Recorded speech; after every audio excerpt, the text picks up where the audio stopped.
क्या स्ट्रैटेजी दिख रही है? क्योंकि देखिए खबरें तो ये भी आ रही है, शरद पवार भी कनेक्ट हो रहे हैं। जैन साहब का रुख करेंगे, लेकिन यहाँ पर बड़ी खबर है। यूपी में जिला अधिकारियों पर दबाव बनाने का आरोप लगाया गया है जयराम रमेश की तरफ से। देखिए, सीट जिताने का बनाया जा रहा है आरोप। तो यहाँ पर एक बार फिर से जयराम रमेश आरोप लगाते हुए नजर आ रहे हैं। लोकतंत्र के साथ खिलवाड़ स्वीकार नहीं करेंगे, ये उन्होंने एक बार फिर से कहा है। और कांग्रेस नेता जयराम रमेश एक बार फिर से आरोप लगाते हुए नजर आए हैं। इससे पहले भी उन्हें बुलाया गया था इसी दफ्तर और कहा गया था कि आप सबूतों के साथ आइए।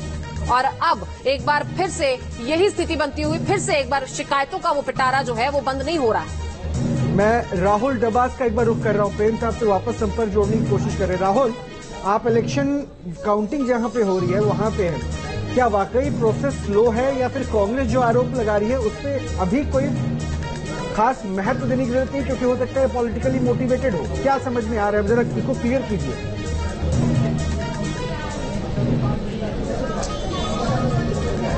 देखिए, इस वक्त मैं इलेक्शन कमीशन के बाहर हूँ, निर्वाचन सदन के बाहर हूँ। अंदर 3 लोगों का प्रतिनिधिमंडल कांग्रेस का मिलने के लिए जा चुका है, जिसमें सलमान खुर्शीद है और उनके साथ 2 वकील भी हैं। और उनके बाद उम्मीद की जा रही है कि जिस तरीके से बाहर निकलेंगे तो उम्मीद की जा रही है कि वो अपनी शिकायतें और शिकायतों के साथ क्या सबूत दिए गए हैं वो सामने रखेंगे, क्योंकि एमडी अली को वकील के तौर पर भी यहाँ पर लेकर आया गया है। ये कहा जा रहा है 2 चीजें। पहला तो ये कि जो वोटिंग काउंटिंग है वो काफी स्लो है, मतगणना की प्रक्रिया काफी धीमी है। और दूसरा जो आरोप कांग्रेस की तरफ से लगाया जा रहा है कि जैसे हर एक काउंटिंग राउंड के बाद, हर एक चरणबद्ध के बाद आपको आंकड़े देने होते हैं, तो वो आंकड़े डीएम की तरफ से नहीं आ रहे हैं, वो काउंटिंग स्टेशन के बाहर नहीं निकल पा रही है। तो इन दोनों आरोपों को लेकर के इलेक्शन कमीशन का क्या स्टैंड होता है और जो कांग्रेस का प्रतिनिधिमंडल है वो बाहर आकर क्या कहता है, ये देखना काफी दिलचस्प होगा। क्योंकि इसी के आधार पर ही कांग्रेस की प्रेस कॉन्फ्रेंस भी होने वाली है 5:30 बजे, जिसमें मल्लिकार्जुन खड़गे भी रहेंगे और राहुल गांधी भी रहेंगे। जी बिल्कुल, आपका भी रुख करेंगे, लेकिन अविनाश पांडे लखनऊ से हमारे साथ जुड़ चुके हैं। लखनऊ में भी देखिए टफ फाइट जो है,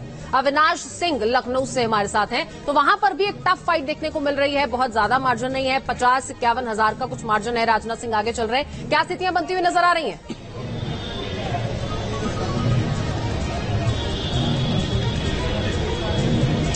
बिल्कुल, देखिए ये वो सीट है जो बीजेपी के लिए सबसे मजबूत गढ़ मानी जाती है। और इससे पहले की बात करें 2019 में लाख वोट का अंतर था, तो वैसे में कह सकते हैं कि इस बार स्थिति वैसी नहीं है। और ना सिर्फ देखिए लखनऊ, बल्कि अगर हम पूरे उत्तर प्रदेश की बात करें तो पूरे प्रदेश में स्थितियां कुछ ऐसी ही नजर आ रही है। क्योंकि बीजेपी ने जो लक्ष्य रखा था उत्तर प्रदेश में मिशन 80 को लेकर आगे बढ़ रही थी, कह सकते हैं कि उसे एक बड़ा झटका लगा है। क्योंकि अभी तक का रुझान सामने आया है उसमें इंडी गठबंधन एनडीए से आगे बढ़ता हुआ नजर आ रहा है। हालांकि देखिए इसमें सबसे महत्वपूर्ण बात यह भी है कि बहुत सी ऐसी सीटें हैं, तकरीबन 15 से 20 ऐसी सीटें हैं जहां पर मार्जिन जो है वो 10,000 के नीचे है। यानी कि लोकसभा के चुनाव में जब मार्जिन 10,000 से नीचे होता है तो कुछ भी हो सकता है, जो उलटफेर होता है वो चौंकाने वाला होता है। अविनाश, तो 10,000 की मार्जिन की बात आप कर रहे हैं, उसमें क्या इंडी गठबंधन आगे है या फिर बीजेपी के?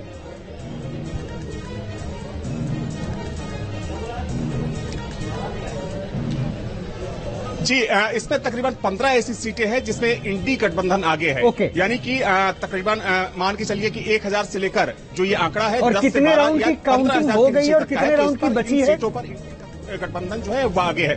तो देखिए अधिकतर सीटों पर रोहित 20 राउंड से ज्यादा की काउंटिंग हो चुकी है। और कह सकते हैं कि अब तकरीबन मानकर चलिए कि 14 से 15 राउंड की काउंटिंग बची हुई है। क्योंकि देखिए अभी तकरीबन 4 बज रहा है और माना जा रहा है कि 7 बजे तक ये काउंटिंग चलेगी। हालांकि तमाम ऐसी सीटें हैं जहां पर काउंटिंग खत्म हो चुकी है, लेकिन जो बड़ी सीटें हैं, बड़ी सीटों पर काउंटिंग चल रही है। चूंकि देखा जाए तो 1 लोकसभा में 5 विधानसभा सीटें हैं, तो माना जा रहा है कि थोड़ी देर में तस्वीर बिल्कुल साफ हो जाएगी। लेकिन अभी की स्थिति यह है कि इंडी गठबंधन एनडीए गठबंधन से आगे बढ़ता हुआ नजर आ रहा है।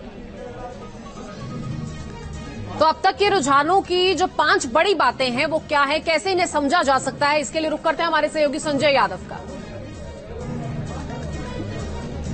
तो रुझानों की 5 बड़ी बातें आपको दरअसल दिखाते हैं। आपको बता दें कि एनडीए को बहुमत लेकिन सीटें घटी हैं। ये 5 बड़ी बातें हैं जो अब तक के रुझान में सामने आया है। 10 सालों में पहली बार दरअसल कांग्रेस 100 के आंकड़े को इस वक्त छूती दिखाई दे रही है। यूपी में 2 लड़कों की जोड़ी ने अच्छा प्रदर्शन किया है और यही कारण है कि यहां पर संख्या जो है कि इंडिया अलायंस की सीटों की बढ़ी है। भारतीय जनता पार्टी को उम्मीदों से थोड़ी सीटें कम है। एमपी, गुजरात और ओडिशा में बीजेपी की लहर। ओडिशा में सरकार, विधानसभा चुनाव में भी सरकार बनाने जा रही है। राजस्थान, महाराष्ट्र, बंगाल और हरियाणा में बीजेपी को झटका। ये 5 बड़ी बातें हैं जो अब तक के रुझान के सामने आई हैं। राजस्थान, महाराष्ट्र, बंगाल और हरियाणा